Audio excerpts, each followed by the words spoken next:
Hello everyone and welcome back to Snowbound Blood, Volume 8, Part 2, the last route so far. Ooh, exciting, and also sad. We'll have to wait until Volume 9 and then I'll be able to make a regular thing again. Apparently there's only like 4 trolls left in the Trollodex or something, but there's many locked things. Let's go for let's go for Snowbound Be Rare.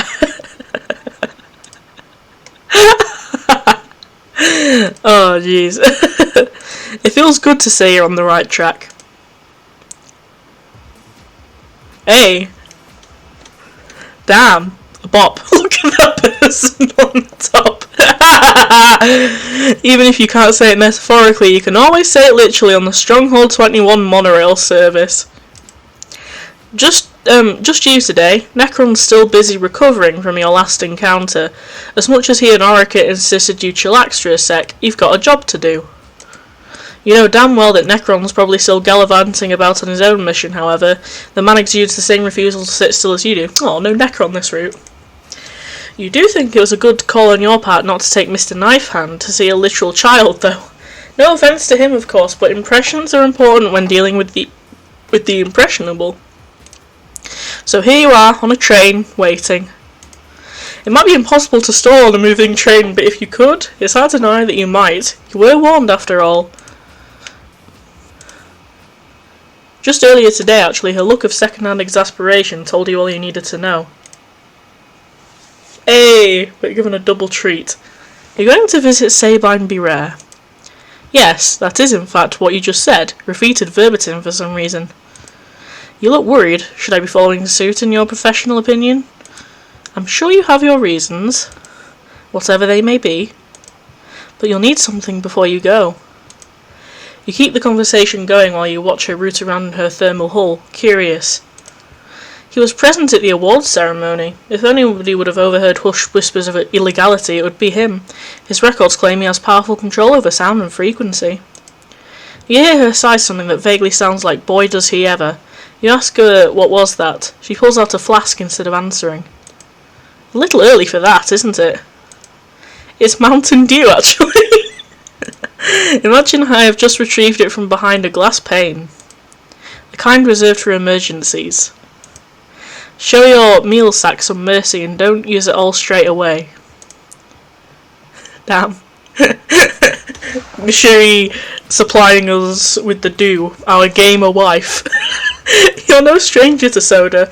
With the number of attacks you've endured, you've guzzled enough medicinal syrup to give a tusk beast a serious addiction. These things are usually found in their signature packaging, but the smaller container allows for more controlled portion sizes, you guess. Not that it's common practice to overdose on this stuff in the first place. They are the primary means of hydration on your planet, after all. What the hell else would it be? Water? Fuck no. The actual medicinal uses and strength of the drink varies by brand and flavour, so you guess dangerous overindulgence might be possible if one is committed enough to the cause. People who don't need some sort of fixing up usually just opt for Sprite, though. You retrieve the medicinal flask from your coat pocket. Ah, Mountain Dew, the universal remedy for headaches. Certainly foreboding, but her crypticity, God, the sequel to Toxicity, and knowing smile confirm that he's not serious enough of a threat to genuinely raise concern. Now, if it had been a Mountain Dew Code Red, then you'd be a little worried. That stuff is a real potent antidepressant. You notice? Well, I guess I'd better start drinking Mountain Dew Code Red then. You notice a few people giving you weird looks, probably because I never learn. I never learn that eating while I'm doing this is terrible. Probably because drinking on public transport is strictly forbidden and frowned upon. The flask goes away again. They're still staring at you. Look, even if it had been alcoholic... What? Hey you! The passenger behind you abruptly pipes up and you're struck by the thought that you might have just figured out why people were looking in your direction. Yeah, you know what kind of monorail this is? And here you were, thinking you didn't have an inside voice before. It has this piercing quality to it that's already driving you batshit up the belfry. Your eye suddenly catches the sigil he's wearing and everything suddenly makes sense. You've seen his records before. Would you happen to be Sabine Be Rare? Depends, this is a Baldwin 223's ESC3 class monorail system? That's a joke because there's no way that you would have the answers, that seeing as you are not as smart as I am. Seeing as how you are now sorely tempted to down this entire pain-killing beverage in your pocket in a single gulp, you think you found your next target. The rhythmic stilted laughter and the pained looks the other passengers are wearing confirm it. This is your guy. You haven't seen him visor to visor before, but you've heard many a tale about his antics, most recently demanding a dance number from Dursal for his drink at dinner. He's infamously known for badgering his fellow employees with IQ tests for the sole purpose of boosting his ego, claiming his own as over 9,000 points. And also constructively criticising, nitpicking, the way people make their nachos every time the cafeteria hosts some lunchable sponsored event or other. People also complain that his reporting of extremely minor violations of corporate conduct to upper management, which he'd usually let slide. Nothing wrong with following the rules, or so you'd always say before. Nowadays, not so much. Regardless, he's mostly just been known for being a real know-it-all kid, no threat except to the secure placement of your marbles. Well, this is rather convenient. I was just on my way to pay you a visit. As I predicted! Lol. There's something just familiar about the way that you said lol just now. Flat, monotone, but more importantly, predicted. Why the fuck else would Chief Regulator Cecily Yapara be travelling to a home unit compound in Stronghold 21 after a theft occurred? You know, so many problems with the string of words he just launched out of his mouth like some kind of verbal torpedo. First of all, his goddamn language, he's like, what, 6? You really should have a word with his Lucis. Second of all, the fact that he knows so much about your situation and intent without you even telling him 2 words about your destination. Can he? Yes, I can read your mind, Cecily, and yes, I am smarter than you. What? No, that wasn't what I... What? Well, he definitely just confirmed that he can't read minds. In any case, the fact that this kid seems to know so much about the concoction you're chasing doesn't put you at ease though. First things first, you need to keep your voices low. You can't let anybody else hear about this. How do you know about the theft? And be quiet for all mother's sake, this is sensitive information. I pay attention, Cecily, it's all a matter of observation. And hearing other people say things from behind the shadows. Your powers must come in quite handy for things like this, mustn't they? What's it to you? Perhaps it'll end up being a better lead than you thought. It's always the tattletales that you can rely on. Almost makes up for the fact that this can barely be considered whispering. You're about to continue your line of thought when he abruptly jumps from his seat. Oh, it seems like it's the end of the line. You race to your feet in turn and follow him out. Eves deems it necessary to immediately start bombarding you with directions, no matter how many times you dismiss the pesky things. One day you'll get Orica to explain those settings. Thankfully, Sabine seems to be completely okay with bringing you straight to his home unit compound. No convincing necessarily there. The first thing you notice that he lacks the regular wooden doors that every other home unit has. His residence looks a little more customised and metallic.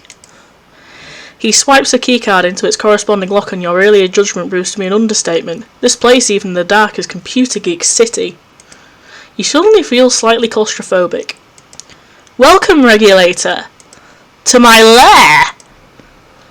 Whoa! Instead of a cartoony lightning strike to emphasise his dramatic flair, the lights flick on to the sound of something more like wow! The emphasis on the bold and italics. I can only imagine the Skype sound instead of the effect that just occurred. This feels like it violates a lot of residential agreement clauses. Perhaps for the regular average smuck, but like in many aspects and areas of Reptilian civilization, I am an exception. By which I mean I deviously gained access to a permit to renovate my pathetic ex-living station into a glorious work-at-home lair. Before you can properly formulate the thought that the lair denominator is somewhat endearing, he clears his throat. The absolute worst type of music starts blaring from his supercomputer speakers, the way too loud kind. You're sensing a theme here. Turn that down this instant, young man! What was that? I couldn't hear you over the sound of my genius. What's absurd is that you have to yell over what you think is a bass drop, while his regular speaking volume is perfectly audible amidst the chaos. His voice is against all odds, pushing the waves of his diabolical soundtrack aside like some kind of mythological, oh fuck you, he's turning it up. Your hands are clamped over your ears as tightly as possible. You squeeze your eyes shut, and when you open them back up again, the overlay on your visor is helpfully informing you that you're getting a call. Necron has undoubtedly picked the single worst time to check in. Still, it's probably important, so you make the world's most obvious I'm on the phone gesture at Sabine as you pick up. Hey boss, excuse me for dropping in on you, I just figured I'd... Necron, you're going to have to speak up! Despite you very clearly swiping your hand across your neck at your new DJ friend, Sabine fails to care enough to do anything in response. Rubbing his hands together like a supervillain doesn't count. Jeez Louise, you investigating a erupting volcano or something, sis? Don't reckon magma chambers ambush cargo trucks on the regs, but props for being thorough. No, this is just really loud music. Yeah, it is. Crank that tab ship, whip ship, otherwise that ship.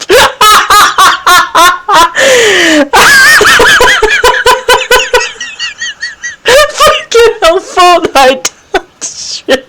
I wish I could see those. It's tough to hear, but you're pretty sure you heard Orica on the other line just then. Look, can I call you back? I don't think I have much of a shot at turning this music off anytime soon. Hate to break it to you, Tater Tot, but this is mad relevant. Not only that, but it's absolutely ace too. Get this, we cracked how to ID Noxious. Gnarly, am I right? Oh, you see why this call couldn't wait now. This is extremely important shit.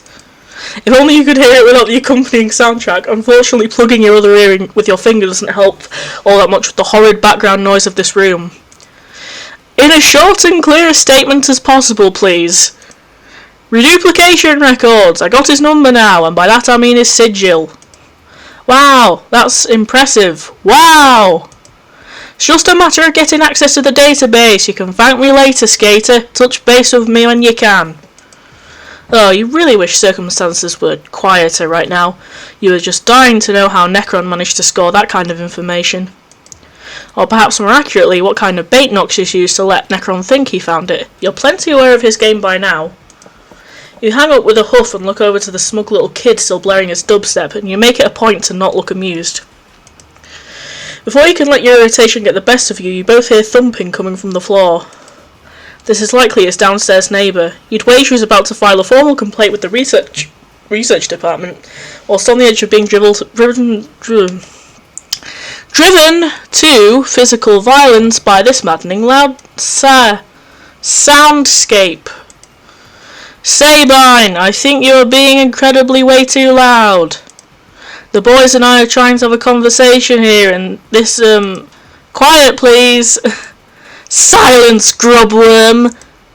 Sabine stomps on the floor like he's squishing a parasite in a Skull Titan graveyard, cackling in mirth and rubbing it all in as much as he can.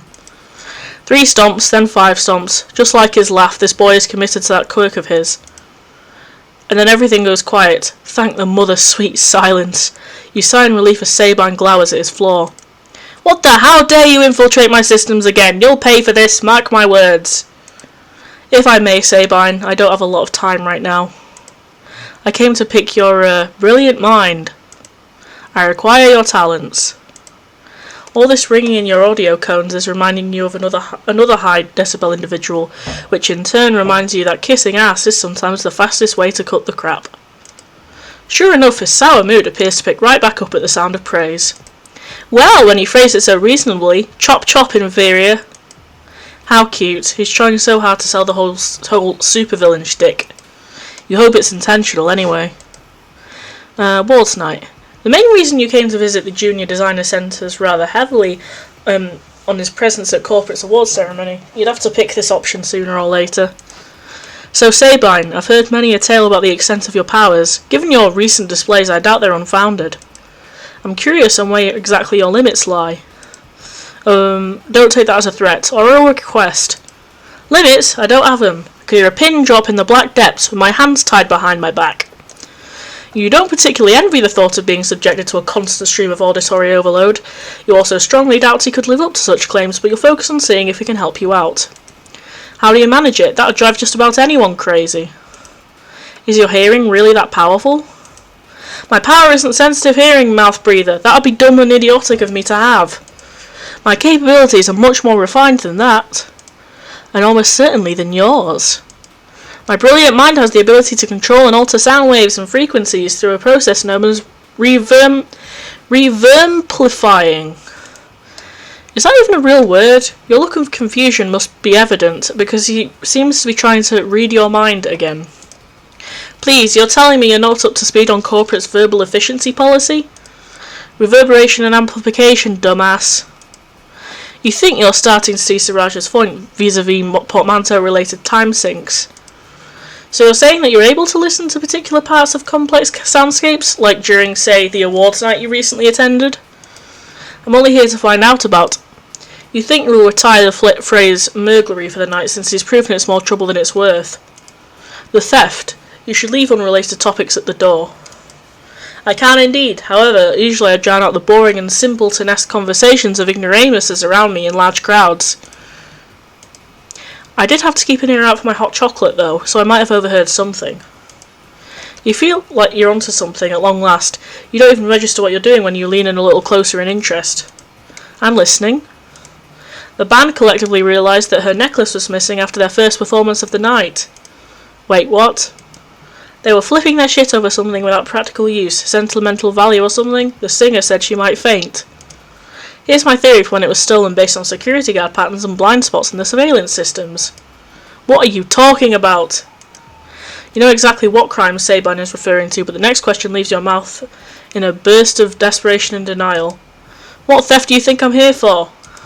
The stolen necklace, duh.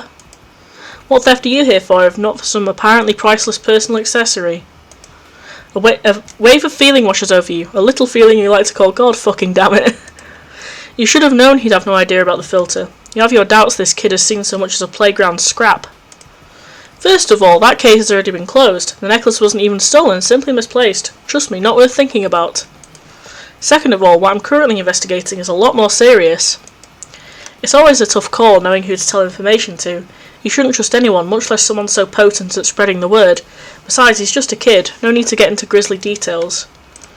People died this time. That's the gist of what you need to know. Huh. His eyes are hidden behind his visor, so it's even harder than usual for you to get a good read on him.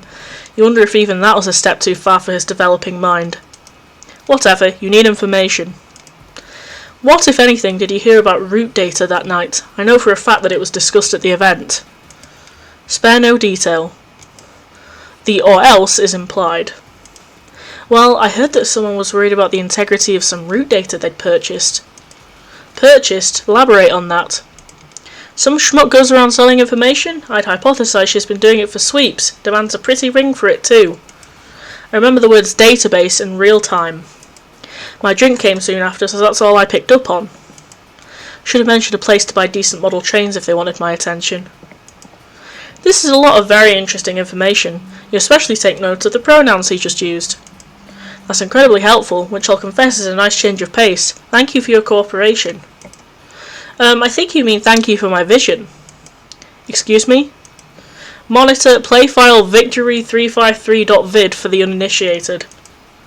You follow his line of sight only for it to land on a previously deactivated monitor hung on the wall nearby.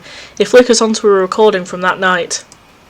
Past Sabine is past currently being handed a certificate of some kind by none other than Hermife Heckrix herself. He's clearly laughing a signature laugh, but despite being now currently muted.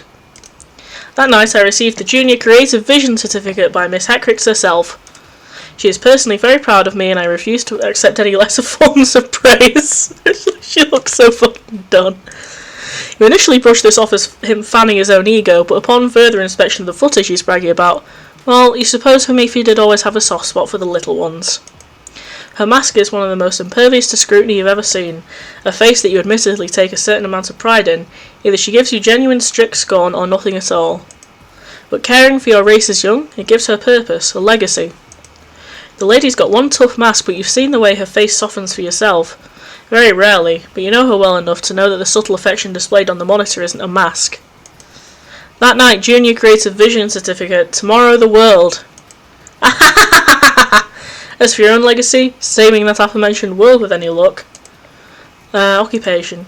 You're a junior designer, I hear, at such a young age to boot. Emphasis on the word junior. Seeing the hints of grub fat on his cheeks make you feel like the grey hairs on your head are flashing neon white.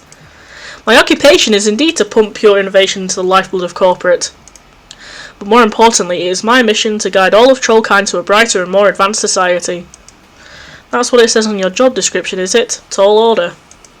That is what it says on my reduplication certificate, actually. Right under the part where it all but confirms I am the beginning of the next evolution of Trollkind. Alright then. This is all just a little too much for you, so you'll just brush right past that last statement. You've seen enough cults determined to prove themselves fate shepherds for one lifetime. Especially since you're still worried about the ones you may have confirmed actually exist. What do you get paid to do exactly? This lab screams genetic experimentation crossed with radio station.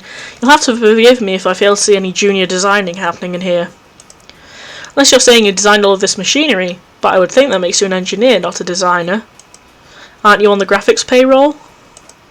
His answer is spoken with as much interest as someone being paid to watch paint dry. I make money designing logos for corporate, departments, products, couple, scope themes. It's a negligible aspect of my nightly routine. To put it in layman's terms, it's whatever. Not the most productive assets I could be utilising my precious time on.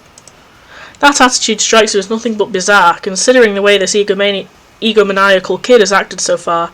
You can't imagine him being anything but boastful about all products that bear his initials. You'll put away the thought for now. Instead, you're wondering why he feels so detached from the work that pays his bills. I'm sure there are better outlooks to take on your career than self-deprecation. Surely you wouldn't be paid for it if your work was subpar.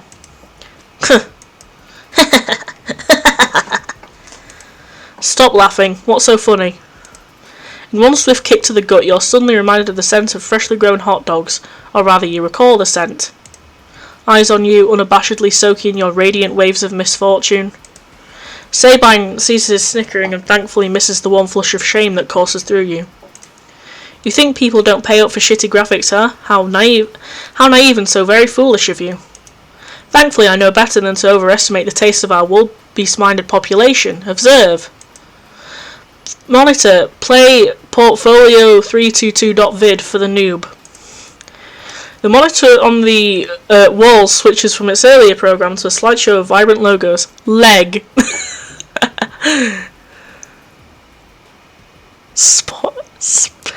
Spotty Wi-Fi, Taco Hell, Sickelodian. Steamed hams. Perhaps too vibrant. Man, dark colours really aren't his style. That is to say, you're trying to find a polite way to inform him that these couldn't possibly be worth the position on the corporate payroll. Your eyes are starting to hurt. This is, how do I put this? Are you sure your monitor is functioning correctly? Absolutely sure. Given a second more of thought, you'd have likely come to the conclusion that this is the reason you don't endeavour to talk to children on the regular. Are you implying that I am incapable of meeting my own standards, Cecily? This is literally what I get paid for. And the population simply eats it up. You are so lost right now. Granted, you've been feeling lost for a while, but this takes the pastry fortress in the most significant emotional dissonance of the Weiss. It's supposed to look god-awful, Regulator. It's all a part of my incredibly devious scheme.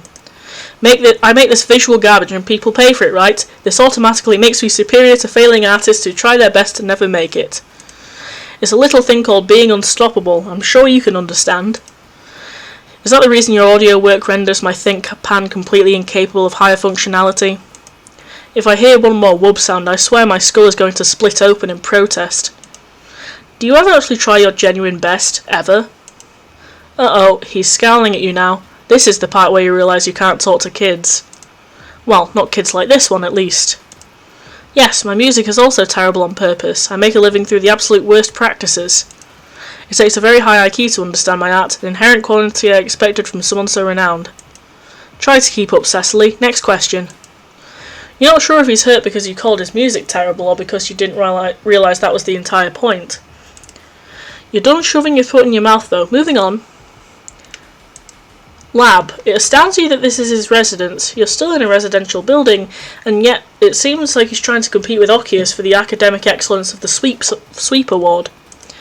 You spare a moment to hope that he's been doing okay and wonder if his mate Spirit has been told about what happened during her investigation. You also hope that Elsie Raines knows that her mate Spirit almost died in order to protect her, that he succeeded where you... Observing my workstation, are we? Jealous? His voice cuts through the air like a ribbon. You should not dwell on these thoughts, lest you discover that you somehow really can read your mind. But of course, I can't say that I know many people who live in a place so well equipped. You're certainly unique. I should have gathered sooner that you would be aching, dying even, to explore my laboratory. You've now learned that he also has the power to make his voice literally echo on top of everything else he's displayed. It does a surprisingly good job at throwing off your sense of direction, actually. It's disorienting to hear his voice completely surrounding you and he's only 6 feet in front of you. You power through it regardless.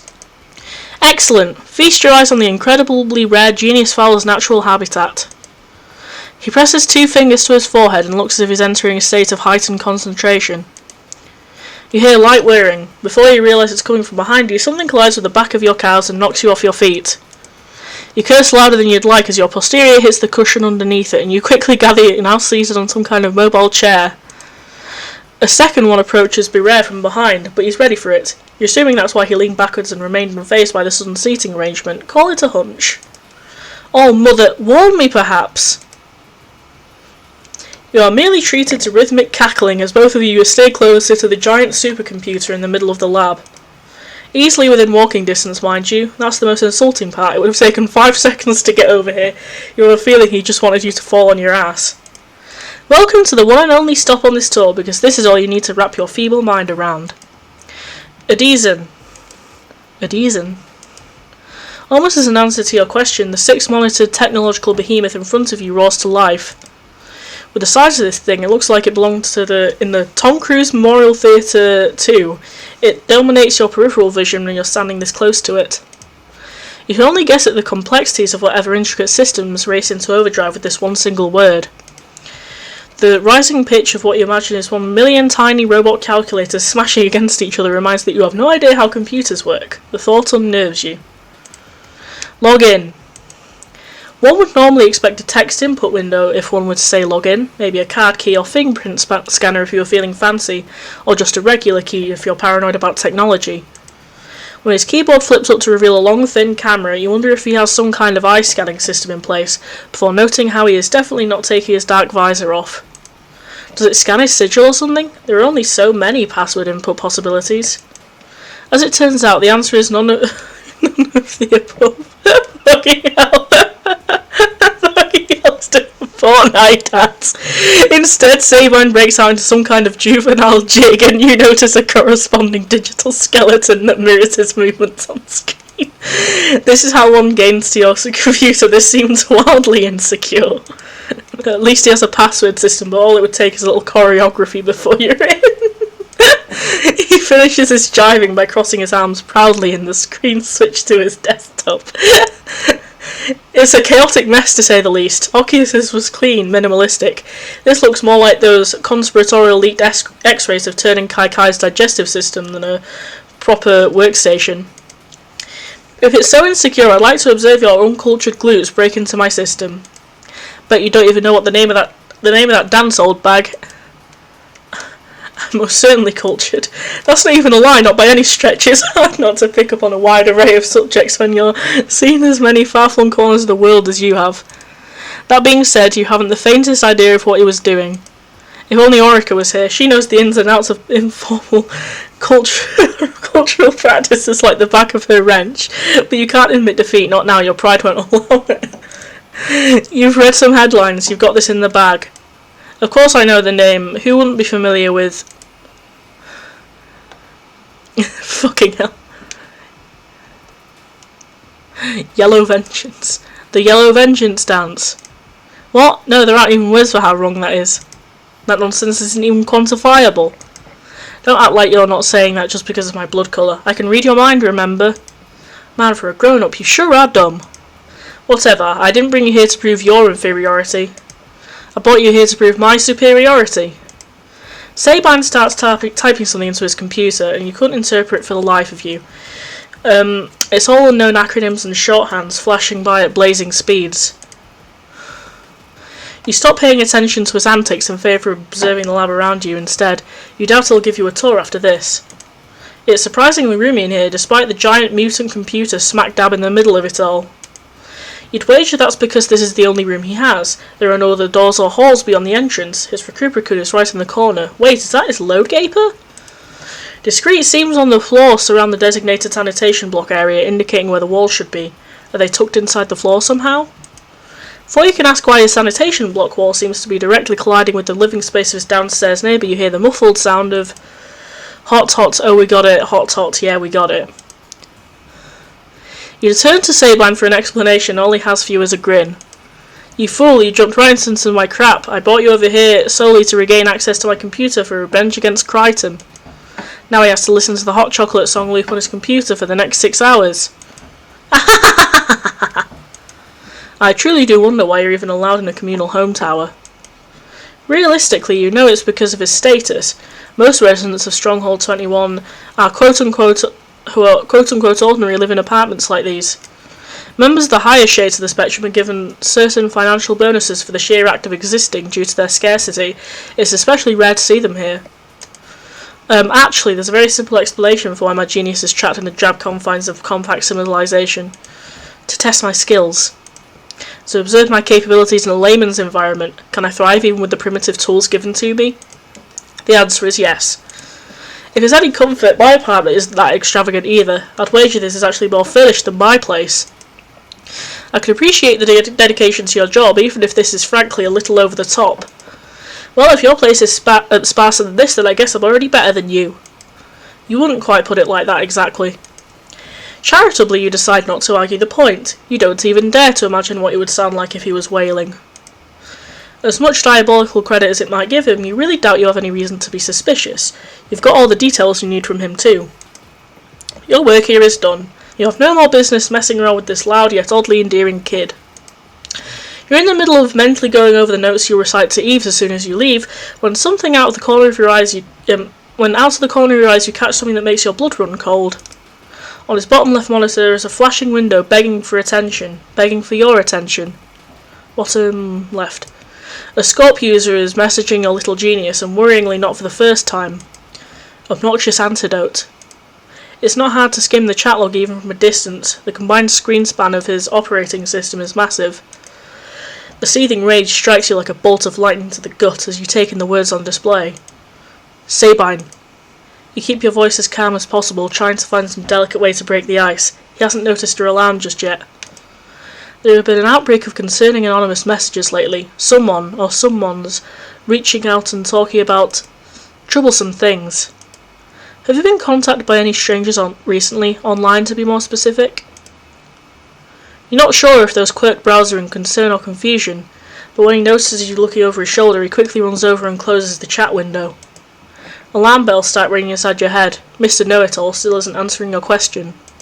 You need to press harder. Sabine. Who is Obnoxious Antidote? You can see his stomach sinking due to your specificity. He seems bothered, but it's wiped clean from his face not 2 seconds later. Just some nobody desperately tried to leech off of my brains. Colourblind too. Doesn't know a shade of gold text when he sees one. Lol. What makes you say that exactly? The moron thought I was a bronze blood, which is absolutely the dumpedest thing I've ever heard. Dumpedest? Dumbest and stupidest? Precisely, it's that. He is that. I mean, my temperature isn't. You both fall into silence for a few seconds. The only sound making it to your ringing ears is the new soundtrack Crichton is apparently having to listen to downstairs. You wish you knew how to make him feel better, you really do. No matter how much he pushes his buttons, he's just a kid, trying his damnedest to act like he's okay. After the church, though, you're twice as cautious about shoving your foot far enough down your throat to step in your own digestive system, which unfortunately might be making things worse. Whatever, he's only proven my point, therefore proving me the real victor. His cleansing the world shtick doesn't hold a candle to mine. Talk about overkill. Do you know what kind of potent soul sap runs through these veins? You look like a regular Goldblood to me. I honestly don't see where the notion of bronze could possibly come from. That's a very small lie. If you squint, you can kind of sort of half-tell what he's talking about. Something about his hue is just a little off. Actually, I'm a mutant Goldblood. Come again? He gives you a look of exasperation as if he's told you this fact 100 times already. You won't understand if I tell you scientifically, but oh well, try to keep up. Okay, that one definitely sounded condescending, but if you kept the count of the number of times Sabine had almost offended you tonight, you would simply be wasting time. You accept that this is just who he is, at least now he's trying to give you a reason for it. My blood shade falls within the colour temperature range of a bronze blood. Despite this, I'm officially documented as a gold blood. You open your mouth to ask him a question or two, but by the time the words come to your lips, he's cutting you off. Before you ask, the chemistry of my blood is identical to other golds and undergoes the same reactions. I am not a miscategorised bronze. Gold blood entering the think pan releases a chemical known as austenine. Did you know austenine is one of the most reactive hematological compounds? It's a key factor in the development of survival abilities for us. This mutation is evidence that I am the first in line of a brand new genetic evolution of trollkind. I have done myself in stecto novus. At this point, you're tired of being in his echo chamber of a superiority complex. Questioning you any further is probably only going to drag your stay out longer. And if you could read him right, this seems to be his coping mechanism for dealing with his mutation. You don't exactly know enough about blood to dispute him anyway. Sure, interesting stuff. As noted in the past, you're not a very good actor and he sees right through your blatant lack of exploded think pan. You guess it would be as such, but it was worth a shot. I can prove it. This is very heavily derailing the conversation. I really should be... Oh, what the hell, fine, show me what you've got.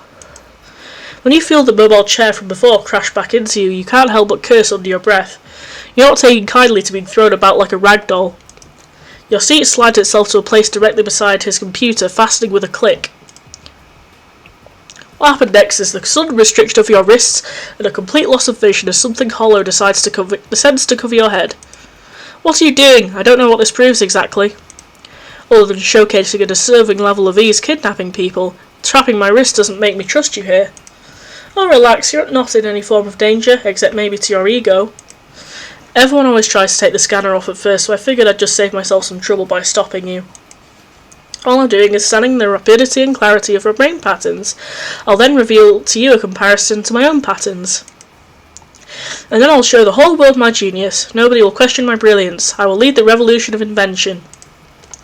Not Crichton, not some weird deformed sea dweller. Me. As much as you would feel threatened by literally any other individual, you're pretty sure you heard his voice crack just now. God damn it, you don't hurt kids. Well, not when you're your age anyhow. You've given a few fellow youths a bruise or two. It was well deserved though. Everything you do for her. You were 4 sweeps old, you and Alina, back when your love for her was a mere fledgling crush. You spent the day prior scavenging for flowers with your Lucis. Your Lucis insisted it was the single best way to get someone's attention. You had no idea how to talk to girls, make that literally anyone, so you trusted your Lucis, who in retrospect was probably just after nectar. Hummingbird moths can't get enough of flowers. The next night rolled around and you were preparing to say your first ever words to her, if any at all. You weren't particularly chatty back then. What you ended up finding was a need to take cover and observe the storm brewing around Alina. 3 kids to be specific. You heard the words like pushover and doormat. You should have intervened right then. That was the first burning red flag. But you were scared, more so of getting her into trouble than taking 3 bullies on at once. Some people bear powerful grudges. And when the kid in the centre grew tired of waiting for a coherent response from the trembling girl and shoved her to the ground, that snot-nubbed motherfucker. You panicked, your floral gift fell to the ground and you scrambled for a makeshift weapon. Anything would do. You ended up going with your fists. It was 3 versus 1. Even back then you knew it was a stupid plan, but it was worth it to see our target on the ground curling up and clutching his cheek. Your victory was short-lived though. One of his cohorts suddenly had you in a full Nelson, leaving you wide open for the third to attack. His fist met with your face and left you disoriented, and with what you later learned was merely a broken nose, he should have punched harder. You blindly traded blow for blow by giving him a kick to the torso, using the same sneaker to stomp hard on the foot of the bully holding you in place. It gave you the wiggle room needed to retrieve your limbs back. While he was handling profanity kids his age shouldn't know, he received your elbow in his chest. By then, all three of them were scrambling off, clearly deciding it wasn't worth dealing with your early grasp on martial arts. They didn't matter to you anymore. Your attention latched onto the quiet sniffling from Alina like you'd die if you missed it. And still you had no idea what to say. You just took a beating for her and couldn't even muster up the ability to say two lousy words to her. You offered her a hand up to her feet and inspected her for any damage despite your own bleeding nose. She broke the silence by sheepishly offering you a can of Mountain Dew from her satchel. That looked like it really hurt, she said. We should get that checked out. You're sorry, Alina. It's all you could blurt out. You should have been there sooner. It erupts from you like you've been choking the words down for Deca grades. You're sorry, Alina. You could have said anything else, done anything else. You kick yourself every day, painfully aware of it. You're sorry. Who the hell's Alina? Shit! Everything freezes when his invasive question snaps your recall in half like a brittle stick. You hadn't realised you'd been freed of the strange helmet he'd put on you. How much of a recall was he suddenly privy to? Fuck, what were you thinking, exposing a vulnerability when he's scanning your brain? Maybe he's right and you are just an idiot. You still certainly feel like one. I don't think... You know what, I don't care anymore. That sounds very unnecessarily feelingsy. I don't really deal in feelings, especially not yours. You were mumbling to yourself for some reason. Beats me, but I could hear you pretty easily. Didn't know you had the capacity to be so sad over something so trivial. Your face is overcome with that burning hot wash of regret, not because of him, but because of yourself. You know damn well you're going to really give it to yourself later for the unforgivable act of fucking something up. Letting it slip from your lips or failing to protect Alina all those sweeps ago. You'll decide later. For now you'll focus on what seems to be surprising Sabine so thoroughly on his screen because he falls dead silent. Sabine, you look surprised. I think this is the longest silence streak I've heard from you tonight. No, holy shit, there's no way! He isn't even paying attention to you until you stand up to observe the results of his experiment. You see a very bright silhouette of your ThinkPad, a bunch of tiny numbers that don't mean anything to you. I fail to understand the significance of this image, it's all just one colour. Is this in any way significant? That's the reason it's so significant. The entirety of your recollective processes are off the charts. No, this isn't crap. Are you also a member of Insecto Novus? I thought I was the only one. I was supposed to be the leader of the new revolution. He does realise you're still perfectly capable of hearing him, right? This is definitely quite a step up from a stage whisper. It most certainly is not your responsibility to look after the ego of this kid, but there's also something to be said about clearing up misconceptions. Yeah, that's your excuse. I assure you I'm not in a hurry to overthrow you or anyone. What you're seeing is simply my own little mutation. Repeton is full of them. If anything, we encourage those who have mutations to utilise them if possible. Unfortunately, perfect recall hasn't won me every match of wits the world has challenged me with. Sometimes adults aren't as perfect as they seem to kids like people like you. Your last misspeak doesn't seem to tide him over as properly as you'd like, but he's at least talking to you instead of at you again. Elaborate. On adults or my ability? You're claiming that perfect recall, or the technical term, preservative neurostorage, has the potential to not be 100% useful. How could that be? You take a deep breath and try to work out what to say to him. You take a look around the workaholic dreamscape he lives in and conclude that he thinks the raw data can solve everything. That the world could be fixed if one last ingenious algebraic equation was unearthed from the polluted crust of the planet. If every cog was spinning perfectly in sync, there wouldn't be a problem. So where's the broken clockwork? He hasn't learned yet that supposedly perfect systems can and do still break. I was there at the awards night too, the one I'm asking you about. I heard a tiny snippet of that conversation you fleshed out for me, but lost focus and that evidence almost vanished entirely. Every time I try and recall that conversation, I simply loop the same error over and over again. That can be easily resolved. What? Yeah, all you'd have to do is recall that night in my scanner and I can peel back the conversational layers you overheard. That's the problem. I couldn't catch the conversation that night. It doesn't matter what you take from my memories. As much as I'd love a chance to travel back and hear it all, I don't think even the most powerful of the age-old time alchemists could send us there. Were you in earshot? Could you have heard them if you were concentrating harder? I could have. I don't see what difference the hypothetical makes beyond Commissioner Hindsight rubbing it in my face. It means you did hear it, dumbass. It's a little thing called sub-radar frequencies. You fall quiet because it sounds like maybe, just maybe, he has a way for you to make up your lost time after all. Think of it this way, you've been listening to the song coming from downstairs all this time, correct? I've been tuning it out actually, you really should let up on your poor neighbour. Let's stick to our dialogue regulator, that's his punishment, he'll work it out. Anyways, the sound makes it to your ears and therefore your mind. You forget you hear it because your subconscious mind masks it, but the data is still stored. Am I making sense, or should I go a little stupider? It's a simpler matter to comprehend when you can observe the waves like I'm able to, but do try your best to keep up. Did you know that pentacular synesthesia affects 0.002% of the population? Mutation trivia aside, you listen more intently to the torturous score below. It does make sense. You think you can see where this is going. So when you talk about peeling back the layers, you're saying I overheard every conversation at once? And that the data from a single conversation could be extracted? It'll take a while for me to decompile anything intelligible, but yes. I'll send you the files when I retrieve legible words. All in a night's work for the man with the biggest grey matter platter ever. Say it with him, everyone. Sabine, you genius. You felt sickening at first, but you've really turned around. You, Cecily, give him a curt nod. Thank you, Sabine. Your assistance is greatly appreciated, vital even. Silence! Stop stating the obvious and get back in the pod. I'm about to get a little memorial up in here. You sit down once more to recall the awards night. Fucking hell. Hopefully this is the last time you'll have to revisit past mistakes. I feel like we shouldn't be memorising this stuff for a kid.